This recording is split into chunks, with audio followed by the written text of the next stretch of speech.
আসসালামু আলাইকুম, আশা করি সবাই ভালো আছেন। আজকে আমরা আমাদের বাড়ির দৃশ্যটি দেখাবো। আমাদের বাড়িটি জগন্নাথপুর থানা, সুনামগঞ্জ জেলার ভিতরে অবস্থিত আছে। আমাদের গ্রামের নাম কেশবপুর। আমরা উত্তরপাড়ার দিকে আছি। আজকে আমরা দেখাবো আমাদের বাড়ির দৃশ্যটি। চলুন, পাশে থাকবেন সবাই। শুরু করা যাক।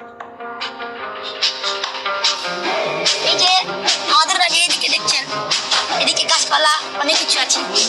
এরপরে এই জায়গায় আমাদের আছে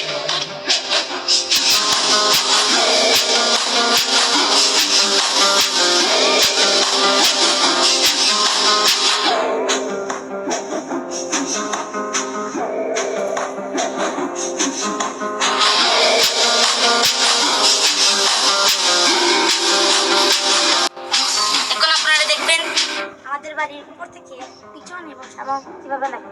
এই দেখুন, চারিদিকে সবুজ শ্যামল ভরা। এইদিকে গাছপালা, এইদিকে গাছপালা, সামনের দিকে গাছপালা আছে, পুকুরও আছে। এই যে দেখছেন আমাদের একটা পুকুর, সামনের দিকে। এই পুকুরটি অনেকদিন ধরে পরিত্যক্ত রয়েছে, এই জন্য এই পুকুরের এই অবস্থা।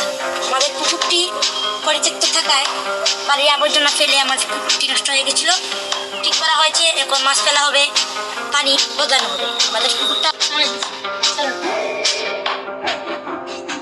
এই যে দেখছি আমাদের বাড়ির সামন, এদিকে গাছপালায় বাড়িও আছে। এই যে আমাদের সামনের পুকুরটি দেখো, বিরাট বড়।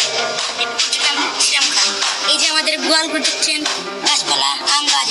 এই যে আমাদের বাগান, আর এই যে আমাদের ছাদের উপর, আমরা ছাদের উপর আছি। এখন আমরা বাড়ি আপনাদের দেখাচ্ছি।